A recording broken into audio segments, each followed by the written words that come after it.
Hello friends, welcome to Starlight Education. Starlight Education में आपका स्वागत है। आज हम पढ़ेंगे क्लास 11th की एग्रीकल्चर सब्जेक्ट। और एग्रीकल्चर सब्जेक्ट जो है उसका हम चैप्टर नंबर फर्स्ट पढ़ेंगे, जो कि इंग्लिश में भी पढ़ेंगे और हिंदी में भी पढ़ेंगे। यानी कि इस वीडियो को इंग्लिश मीडियम वाले भी देख सकते हैं और हिंदी मीडियम वाले भी देख सकते हैं। और चैप्टर फर्स्ट का नाम है Indian agriculture history, branches, scope and importance. यानी भारतीय कृषि का इतिहास, शाखाएं, महत्व व क्षेत्र। तो आज हम इस फर्स्ट चैप्टर का पार्ट थर्ड देखेंगे। यदि इससे पहले आपने पास्ट पार्ट जो फर्स्ट और सेकंड है ये दोनों पार्ट नहीं देखे हैं तो डिस्क्रिप्शन बॉक्स में लिंक दे दी गई है, वहाँ से आप इन दोनों को देख सकते हैं, इन दोनों वीडियो को। और आज हम थर्ड पार्ट में देखेंगे इंस्टीट्यूट ऑफ एग्रीकल्चर, यानी कि एग्रीकल्चर के कौन कौन से इंस्टीट्यूट हैं और इन इंस्टीट्यूट की स्थापना किस प्रकार से होती है। ठीक है। और इन इंस्टीट्यूट के द्वारा कृषि में किस प्रकार से विकास किया जाता है। ठीक है। और कौन सी तारीख को कौन सा इंस्टीट्यूट स्थापित हुआ था फर्स्ट, वो सब हम देखेंगे इस वीडियो में। तो आगे बढ़ने से पहले मैं एक इन्फॉर्मेशन देना चाहता हूं कि यदि आपने हमारा टेलीग्राम चैनल ज्वाइन नहीं किया है तो टेलीग्राम चैनल ज्वाइन कर लीजिए। वहां से आप science, social science, class 10th की जो साइंस और सोशल साइंस सब्जेक्ट है उसके नोट्स भी वहां से डाउनलोड कर सकते हैं। और जो क्लास 11th की एग्रीकल्चर सब्जेक्ट है उसके नोट्स भी वहाँ टेलीग्राम ऐप से आप डाउनलोड कर सकते हैं। ठीक है। तो चलिए आगे बढ़ते हैं। There was a severe famine between 1819 to 1900। यानी कि 1899 से 1900 तक क्या होता है, एक भीषण अकाल पड़ता है। ठीक है।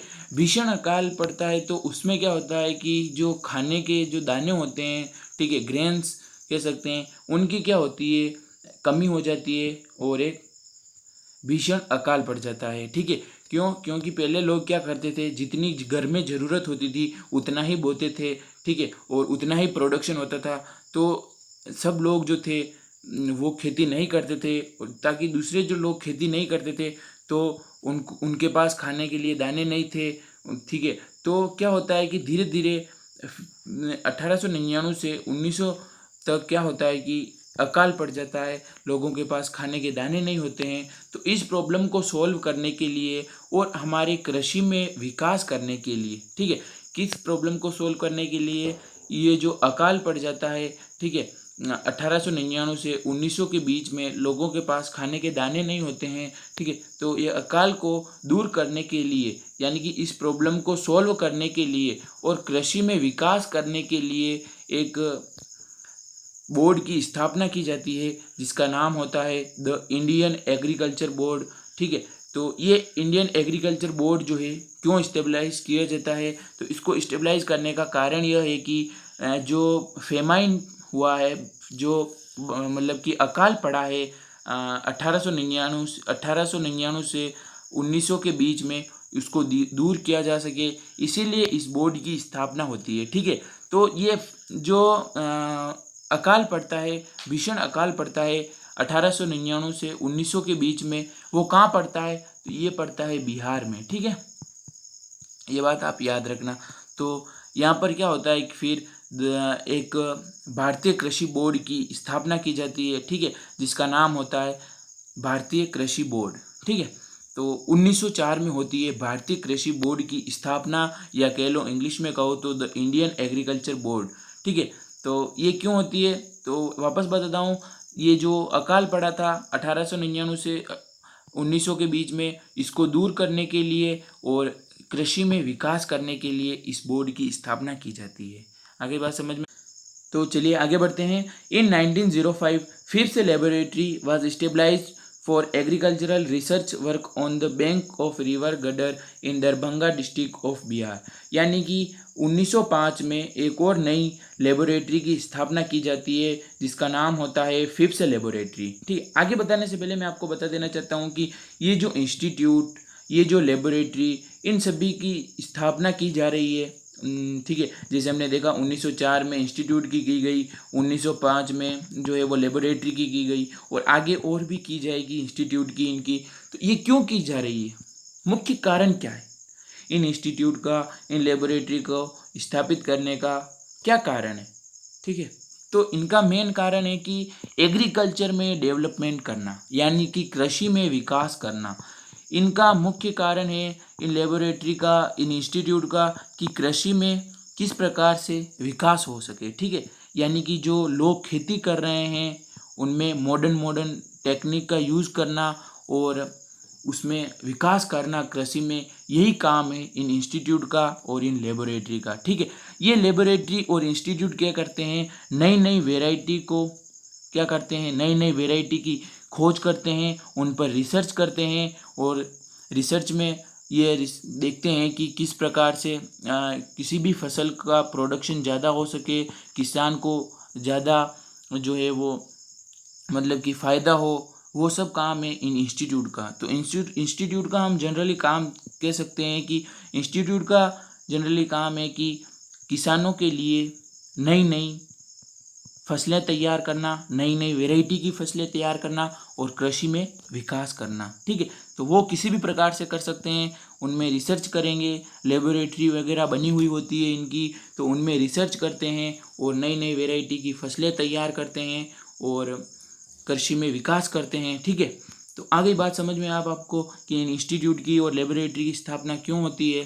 तो 1904 में जब 1899 से 1900 के बीच में जब अकाल पड़ा था, तब जो थे 1904 में क्या किया गया, एक बोर्ड की स्थापना की गई जिसका नाम था द इंडियन एग्रीकल्चर बोर्ड।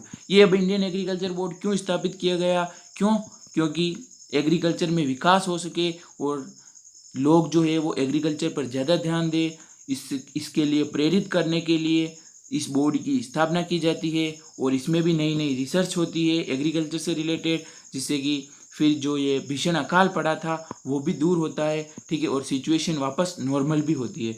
तो फिर क्या होता है, 1905 में एक और लेबोरेटरी की स्थापना होती है जिसका नाम होता है फिफ्थ लेबोरेटरी। तो ये जो होती है वो क्यों स्टेबलाइज होती है, इसका क्या मेन मुख्य कारण क्या है स्टेबलाइज करने का या इसको स्थापित करने का, तो वो है एग्रीकल्चरल रिसर्च वर्क, यानी कि एग्रीकल्चर में ज़्यादा से ज़्यादा रिसर्च हो सके और एग्रीकल्चर रिसर्च पर वर्क हो सके, यानी कि कार्य हो सके एग्रीकल्चर रिसर्च से रिलेटेड, यानी कि किस प्रकार से किसान जो हैं वो अच्छी वैरायटी की फसलें उगाएं, किस तरह से उनको पानी देना है, कितनी मात्रा में पानी देना है, कौन सी दवाई का छिड़काव करना है, उनके लिए नई नई दवाइयों का जो है उनकी खोज करना, ये सारा काम होता है इन लेबोरेटरी का।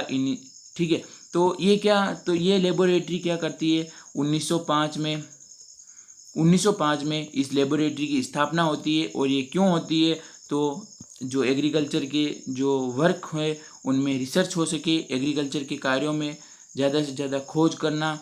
ठीक है, तो इसीलिए इस लेबोरेटरी की स्थापना होती है। और ये कहाँ होती है, तो बिहार में एक दरभंगा जिला है, उस दरभंगा ज़िले में एक गडर नदी है, उस गडर नदी के किनारे इस लेबोरेटरी की स्थापना होती है, फिफ्थ लेबोरेटरी की। ठीक है, तो 1905 में बिहार के दरभंगा जिले के गडर नदी के किनारे कृषि शोध कार्यों के लिए फिफ्थ प्रयोगशाला की स्थापना हुई, यानी कि कृषि के जो शोध कार्य हैं उनके लिए फिफ्थ प्रयोगशाला की स्थापना हुई। ठीक है, लेबोरेटरी को प्रयोगशाला भी कहा जाता है हिंदी में।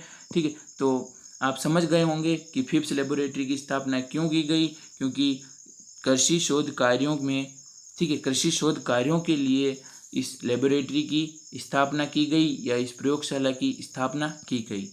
तो चलिए आगे बढ़ते हैं। This area become known as fifth of USA. बाद में जो ये एरिया है, ठीक है, कौन सा एरिया, ये वाला एरिया, बिहार जो राज्य है उसका जो दरभंगा जिला है, दरभंगा जिला जो है उसमें एक गडर नदी है, उस गडर नदी के किनारे ये जो इंस्टीट्यूट है, ये लेबोरेटरी जो है वो स्थापित थी। तो ये जो एरिया था, जो लेबोरेटरी स्थापित थी, इस एरिया को बाद में फिफ्थ ऑफ यूएसए के नाम से जाना लगा। ठीक है, क्या, फिफ्थ ऑफ यूएसए के नाम से जाना गया बाद में।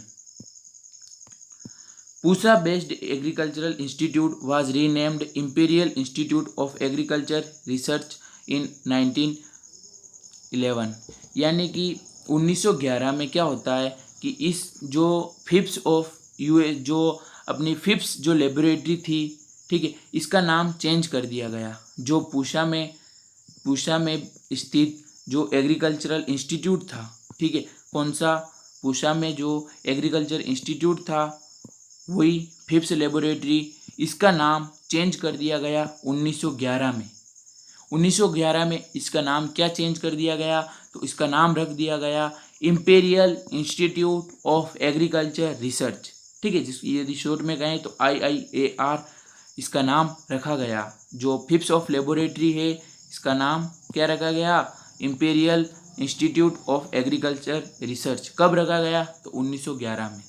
आगे बात समझ में।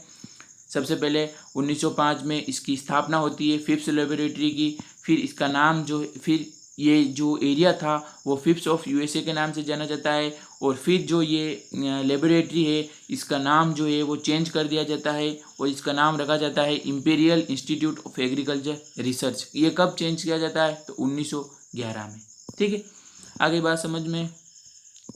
फिर क्या होता है, in 1919 it become known as imperial agriculture research institute, यानी कि फिर 1919 में इसको इंपीरियल एग्रीकल्चर रिसर्च इंस्टीट्यूट के नाम से ये जाना जाता है।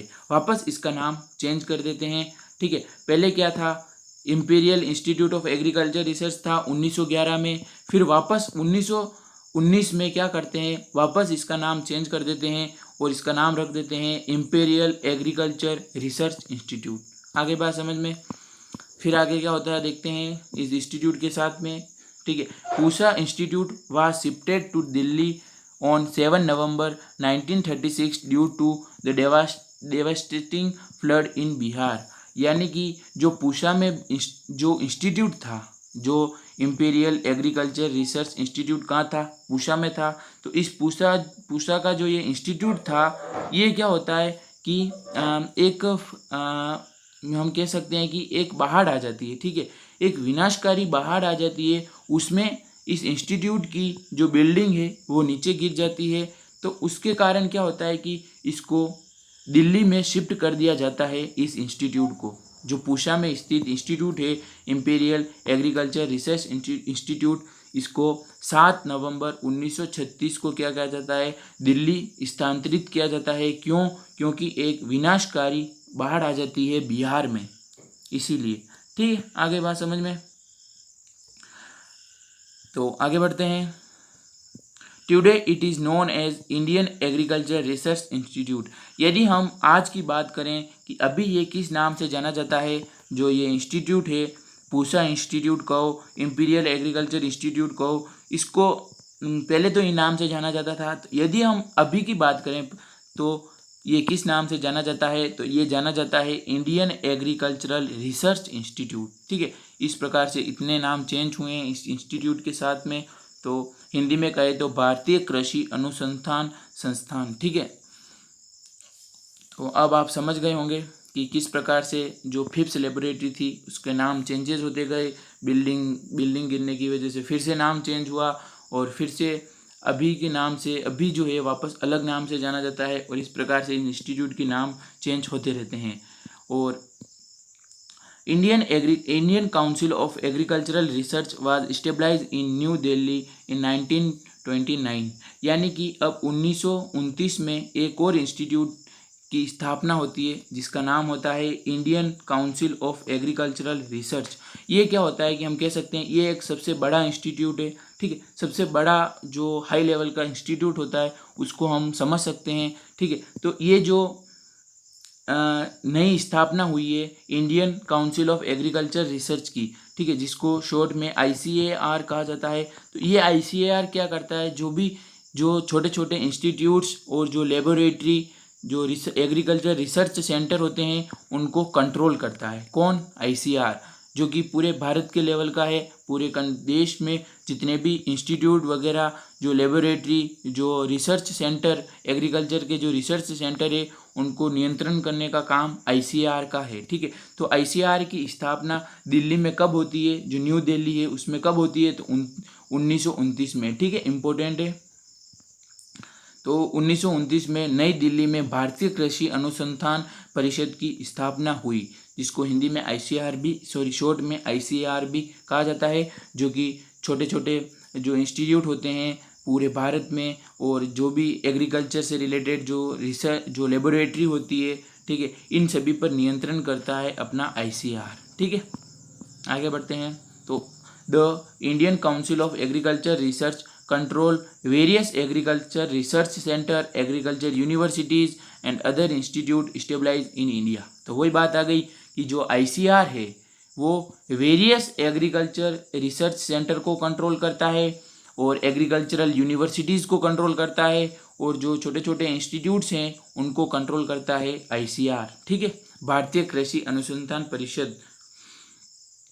1929 में ICAR की स्थापना के बाद में 1960 में क्या होता है कि अनाज की कमी हो जाती है। ठीक है, पूरे संसार में अनाज की कमी हो जाती है। तो इस अनाज की कमी को पूरा करने के लिए एक रिवॉल्यूशन चलाया जाता है 1966 से 1968 के बीच में, जिस रिवॉल्यूशन का नाम होता है ग्रीन रिवॉल्यूशन। ठीक है, इस ग्रीन रिवॉल्यूशन के तहत क्या होता है कि लोगों को प्रेरित किया जाता है गेहूं की फसलें बोने के लिए, चावल की फसलें बोने के लिए, और इस ग्रीन रिवॉल्यूशन के तहत प्रेरित किया जाता है लोगों को कि ज़्यादा से ज़्यादा हरी फसलें बोओ। ठीक है, ज़्यादा से ज़्यादा हरी फसलों का उत्पादन करो, जिससे कि जो अनाज की कमी हुई है उसकी वापस पूर्ति हो सके।